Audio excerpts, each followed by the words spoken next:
Good morning, class 7th. Please open your social studies book, page number 254. So, the topic on this page is the right to information. Before this, we have already discussed in our classroom, and the topic we have already discussed. It was media's role in providing information, media's role in creating public opinion, media ethics, and accountability. So now we will study about the right to information. Right to information एक act है जिसे Indian constitution में add किया गया है।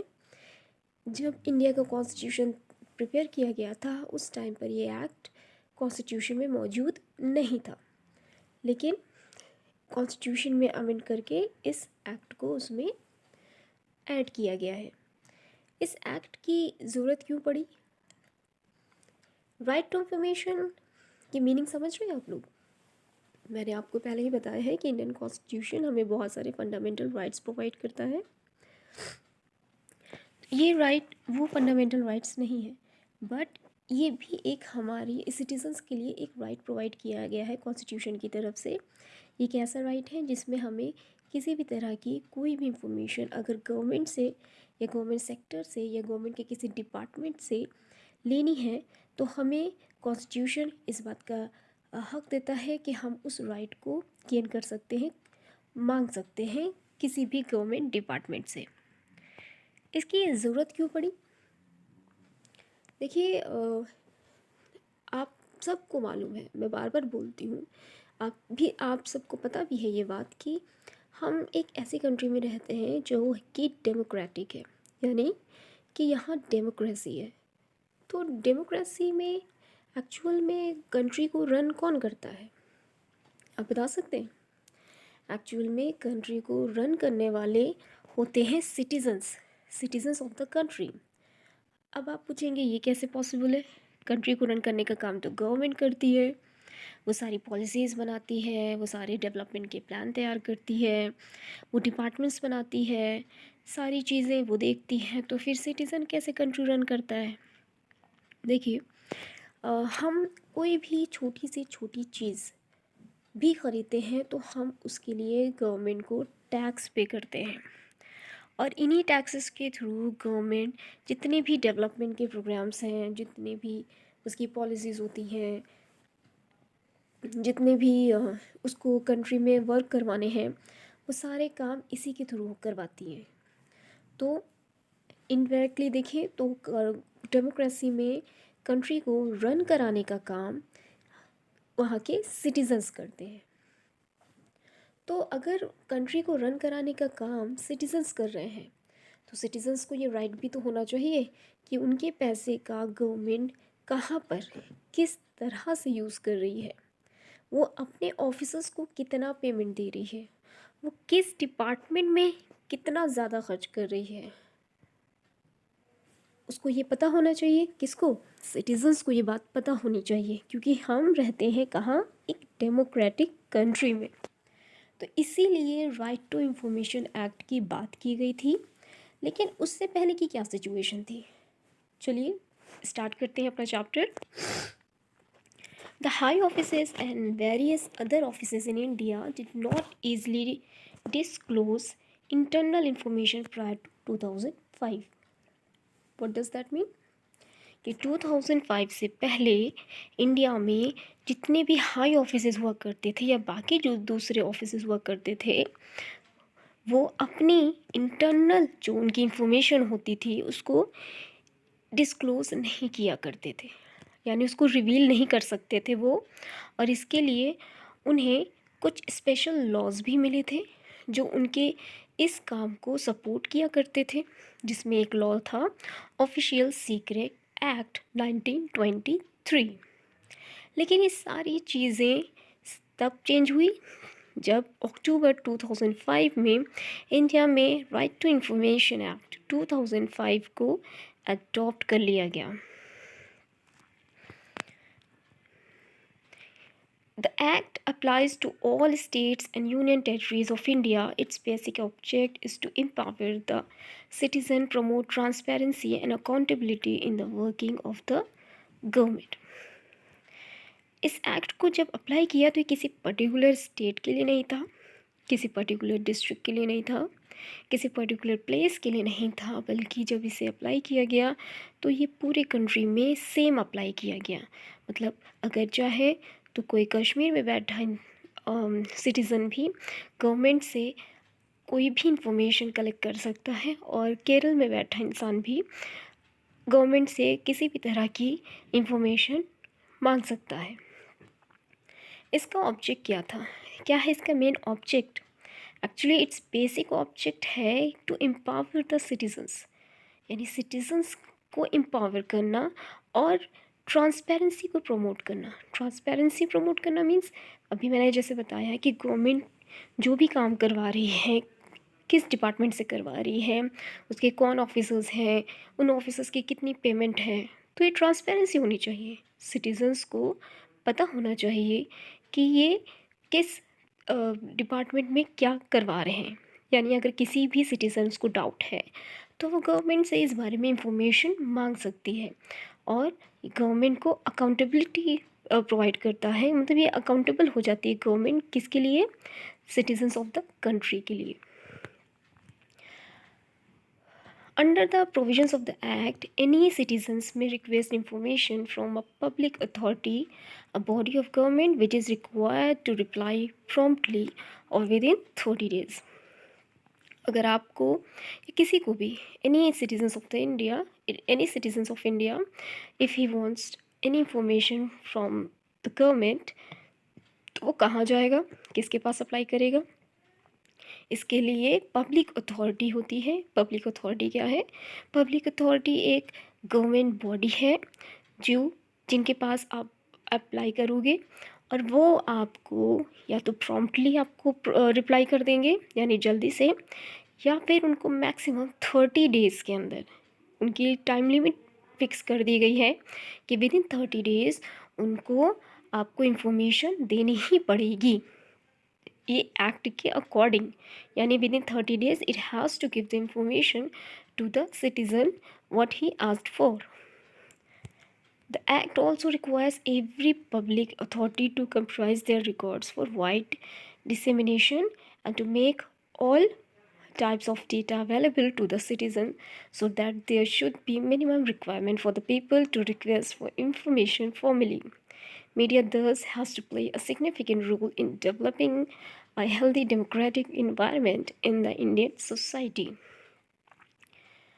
ये act न सिर्फ हमें इंफॉर्मेशन प्रोवाइड करता है, बल्कि ये आपकी जो पब्लिक अथॉरिटी जो एक गवर्नमेंट की बॉडी है, वो अगर आपने किसी भी टॉपिक से रिलेटेड, किसी भी डिपार्टमेंट से रिलेटेड आपको इन्फॉर्मेशन चाहिए, तो ये आपको सारे डेटा अवेलेबल कर देती है। यानी वो सारे रिकॉर्ड्स फॉर वाइड डिसेमिनेशन के लिए आपको अवेलेबल कर देती है। मतलब आप चाहो तो ये ज़्यादा से ज़्यादा लोगों तक ये इन्फॉर्मेशन आप पहुंचा सकते हो। इसीलिए ये ज़्यादा क्या करती है, आपको सारे डेटा अवेलेबल कर देती है। ठीक है ना।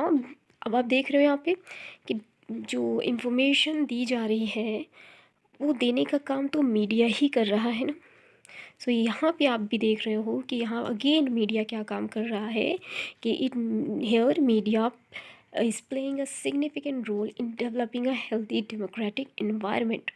यानी डेमोक्रेसी तो है, but democracy in a healthy way. ठीक, यानी डेमोक्रेसी के जितने भी रूल्स एंड रेगुलेशन होते हैं, उसके जितने रूल्स एंड रेगुलेशन मीन्स उसके जो प्रिंसिपल्स हैं, उसको फॉलो करते हुए जो डेमोक्रेसी होती है वही कहलाती है healthy democracy. So the principles of democracy को फॉलो करते हुए ये क्या काम कर रहा है, यहाँ पे क्या है, सिटीजन्स को प्रोवाइड की जा रही इन्फॉर्मेशन, यानी ये डेमोक्रेसी के प्रिंसिपल्स में आता है।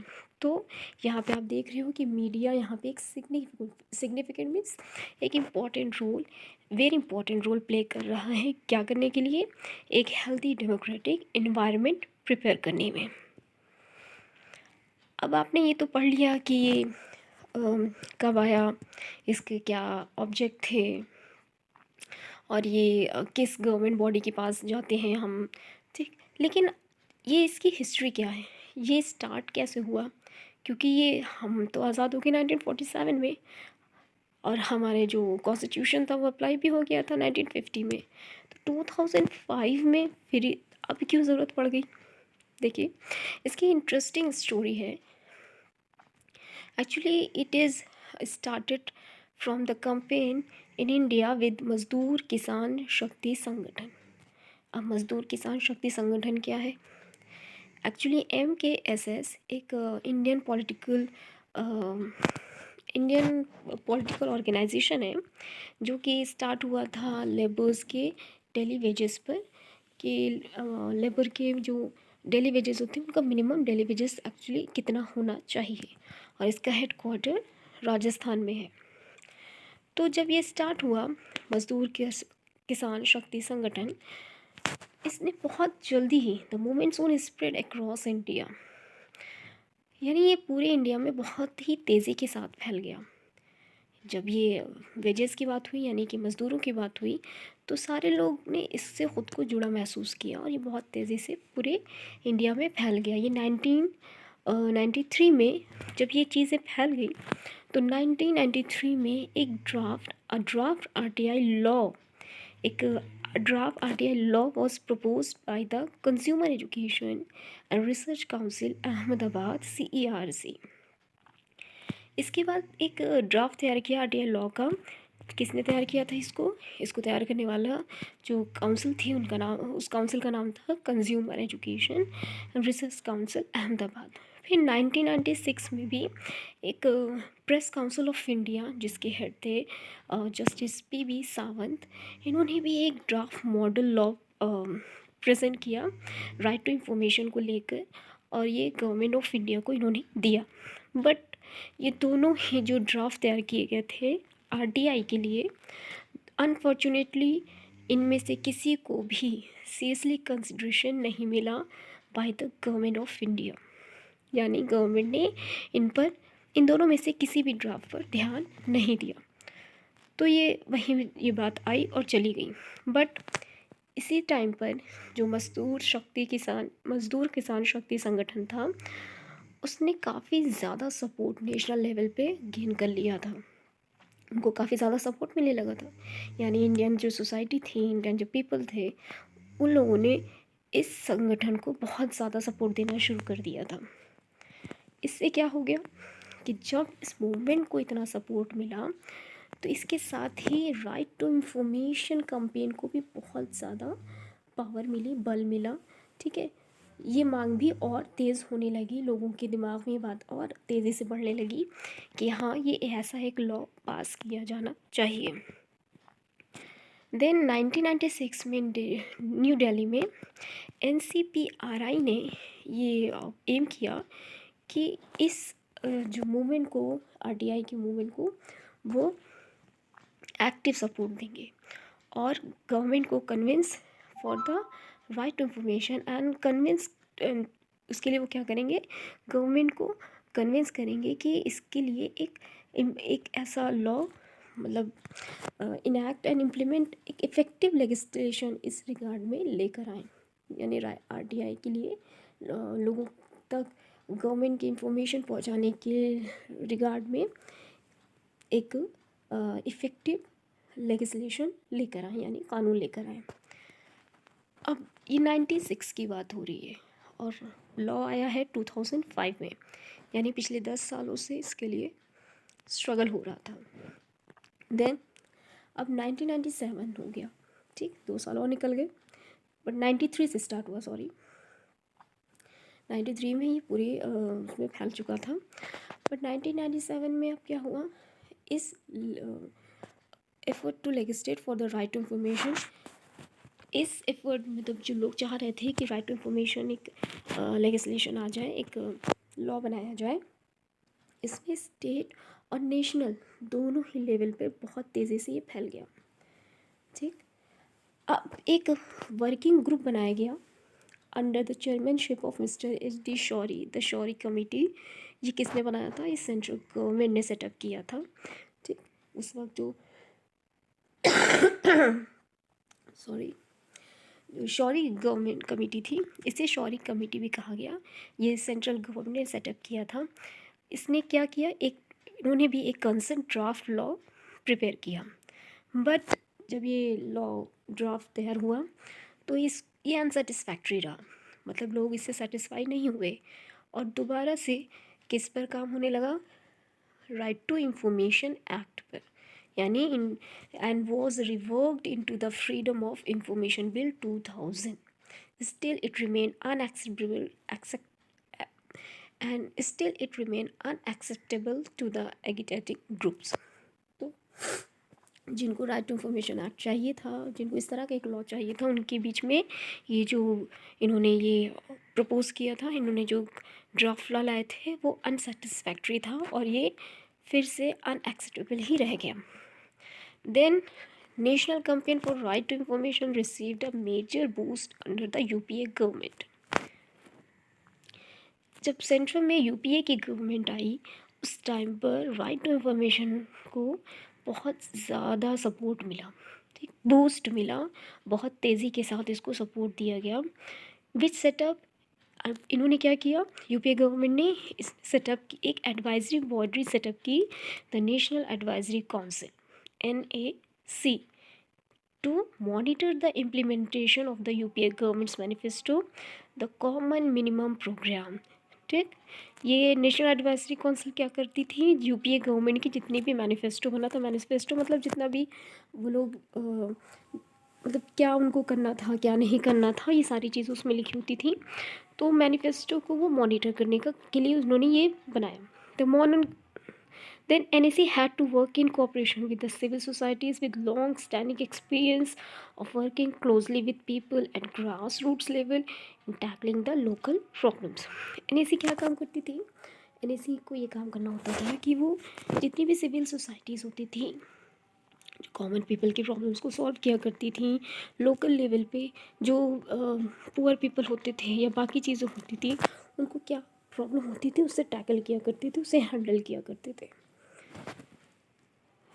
Then the campaign for the enactment of right to information continued, और ये कंपेन चलता ही रहा कि राइट टू इंफॉर्मेशन के लिए एक्ट चलता ही रहा एंड बिकेम मोर फोर्सफुल, और भी ज़्यादा इसमें फोर्सफुल हो गया, और भी ज़्यादा इसको पावर मिली, तभी ताकतवर हो गया। कैसे? With increasing public support. सबको पता है कि जब किसी चीज़ में पब्लिक सपोर्ट मिलता है तो वो चीज़ और फोर्सफुल हो जाती है। इस तरह से राइट टू इंफॉर्मेशन जो एक्ट के लिए कंपेनिंग की जा रही थी वो और भी फोर्सफुल हो गया because of the public support.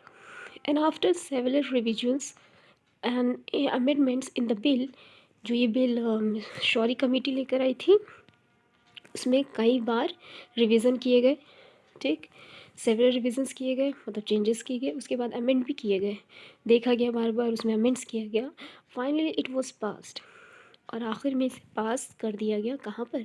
अगर आपके कॉन्स्टिट्यूशन में कोई अमेंड किया गया है या फिर आपके कॉन्स्टिट्यूशन में कोई बिल नया एक्ट या एक्ट नया ऐड किया गया है तो इसको जो आपके पार्लियामेंट है उसके दोनों हाउसेस, कौन से दोनों हाउसेस? लोकसभा और राज्यसभा, दोनों में इसको पास होना ज़रूरी होता है, तभी जाकर आपके कॉन्स्टिट्यूशन में कोई चेंज आता है या फिर कोई नया एक्ट उसमें ऐड किया जाता है, ठीक। सो इसको पास कर दिया गया houses of the parliament and president APJ Abdul Kalam gave his assent to the national right to information act 2005। And finally जब दोनों हाउसेस में इसको पास कर दिया गया, that time our president mister APJ Abdul Kalam, former president APJ Abdul Kalam, late actually gave his assent, उन्होंने अपनी permission दे दी to the national right to information act को 2005 में। This law was passed by the parliament on 15 June 2005। Parliament के through इसको किस date को पास किया गया था? 15 जून 2005 में, और इसको फुली फोर्स में कब लाया गया? 13 अक्टूबर 2005, यानी कब से कब तक इसको टाइम लग गया? किसान मजदूर शक्ति संगठन स्टार्ट हुआ था 1993 में। फिर मतलब 1993 में, उससे पहले से स्टार्ट था वो एक्चुअली। 93 में इसको काफ़ी ज़्यादा पॉपुलैरिटी मिल गई थी और ये जाके पास हुआ 2005 में। Okay, now the last topic is local media. Local media, देखो बहुत सारे मीडियाज़ होते हैं जो नेशनल मीडिया होते हैं। आपने बहुत सारे न्यूज़ चैनल्स देखे होंगे जो ऑल ओवर द कंट्री आते हैं, लेकिन कुछ ऐसे भी चैनल्स होते हैं जो सिर्फ एक पर्टिकुलर डिस्ट्रिक्ट में आते हैं या फिर पर्टिकुलर स्टेट्स में ही आते हैं। उन्हीं को कहा जाता है लोकल मीडिया। मतलब ऐसे मीडिया जिनके थ्रू आप लोकली कोई प्रॉब्लम्स हैं उनको कवर अप कर रहे हैं। जैसे media is generally not interested in covering issues that involve ordinary people, poorer sections of the society. According to this कहना चाह रहे हैं कि जो मीडिया होती है नॉर्मली वो जो कॉमन पीपल होते हैं, जो साधारण लोग होते हैं या फिर बहुत गरीब सेक्शन जो पीपल का होता है, उनकी जो प्रॉब्लम्स है, उनके जो इश्यूज़ हैं वो कवर नहीं करते हैं। Therefore several local groups have started their own media. इसकी वजह से बहुत सारे लोकल ग्रुप्स ने उन्होंने खुद अपने ही मीडिया स्टार्ट कर दिए। Some of these groups make documentary, उनमें से कुछ लोगों ने डॉक्यूमेंट्री फिल्म्स बनाई। डॉक्यूमेंट्री फिल्म्स क्या होती है? डॉक्यूमेंट्री फिल्म्स होती हैं छोटी, मतलब आपने मूवीज़ देखी होगी। डॉक्यूमेंट्री फिल्म्स किसी एक स्पेशल इशू पे इंफॉर्मेशन प्रोवाइड करता है यूजिंग चीप वीडियो कैमराज। जो कि वो कॉमन लोग थे और पुअर पीपल थे, तो उनके पास हाई क्वालिटीज़ कैमराज नहीं हुआ करते थे, तो चीप वीडियो कैमराज से ही उन्होंने अपनी डॉक्यूमेंट्रीज़ बनाई on condition face by different poor communities. किस पर बनाई थी कि बनाई उन लोगों ने कि जो भी पुअर कम्युनिटीज़ हैं, जो पुअर पीपल हैं, उनको किस तरह की कंडीशंस फेस करनी पड़ती है। उनमें से some of them use local radio, कुछ लोगों ने लोकल रेडियो का भी यूज़ किया। किस लिए? To inform farmers about the prices of different crops. ये बताने के लिए कि जो क्रॉप्स वो उगा रहे हैं उसके प्राइसेस क्या हैं, ठीक है, मार्केट में उसकी वैल्यू क्या है और आप कितने पे उसको बेच रहे हो, ये सारी चीज़ें बताने के लिए। और उन्हें एडवाइस किया ताकि वो सीड्स और फर्टिलाइजर्स यूज़ करें ताकि उस एरिया की जो एग्रीकल्चर है उसमें डेवलपमेंट हो सके। यहाँ पे एक न्यूज़पेपर की बात बताई गई है, खबर लहरिया। ये a newspaper called Khabar Lahariya has been started by 8 Dalit women belonging to Uttar Pradesh. Uttar Pradesh के 8 दलित वुमेन ने मिलकर एक न्यूज़पेपर स्टार्ट किया था जिसे खबर लहरिया के नाम दिया था उन लोगों ने। और this newspaper is fortnightly and is publish in Bundeli, the local language. Bundeli वहाँ की लोकल लैंग्वेज है आई मीन नॉट थी। तो बुंदेली में ये इसको पब्लिश किया गया। और ये फोर्टनाइटली मीन्स क्या होता है? Fortnightly means once in 2 weeks, मतलब 2 हफ्तों में एक बार ये न्यूज़पेपर पब्लिश होता था। And Khabar Lahariya carries news about Dalit issues, local incidents and political corruption. Khabar Lahariya में जितने भी दलित इशूज़ होते थे, ठीक, जो लोअर कास्ट के पीपल होते थे उनकी क्या प्रॉब्लम्स है, उनके पास फैसिलिटीज़ है या नहीं है, वहाँ स्कूल्स हैं नहीं हैं, इलेक्ट्रिसिटी है नहीं है, वाटर सप्लाई हो रही है या गंदी वाटर सप्लाई हो रही है, इन तरह के बहुत सारे सोशल इश्यूज़, ठीक है। इसके अलावा लोकल इंसिडेंट्स, किस जगह पे कौन सा क्राइम हुआ नहीं हुआ, और पॉलिटिकल करप्शन, मतलब उस एरिया में कितने पॉलिटिकल करप्शन हो रहे हैं, ये सारी चीज़ें ये न्यूज़पेपर कवर करता था। ओके, सो अभी तक आपने क्या पढ़ा? अभी तक आपने पढ़ा कि राइट टू इंफॉर्मेशन एक्ट क्या होता है, ठीक, क्या होता है राइट टू इंफॉर्मेशन एक्ट? यानी कि गवर्नमेंट के किसी भी डिपार्टमेंट के बारे में अगर किसी भी सिटीज़न को कोई भी इंफॉर्मेशन लेनी है तो वो गवर्नमेंट से उसके बारे में पूछ सकता है, और इसका राइट हमें कॉन्स्टिट्यूशन ने दिया हुआ है। इसका स्टार्ट कैसे हुआ था? मजदूर किसान शक्ति संगठन से हुआ था और इसको पास कब किया गया था? 15 जून 2005 में, और जो कि 13 अक्टूबर 2005 से फुली फोर्स में आया था। और ये APJ अब्दुल कलाम ने इसको अपनी एसेंट परमिशन दी थी। I hope you understood understand the chapter. I hope आपको ये चैप्टर समझ में आया हो।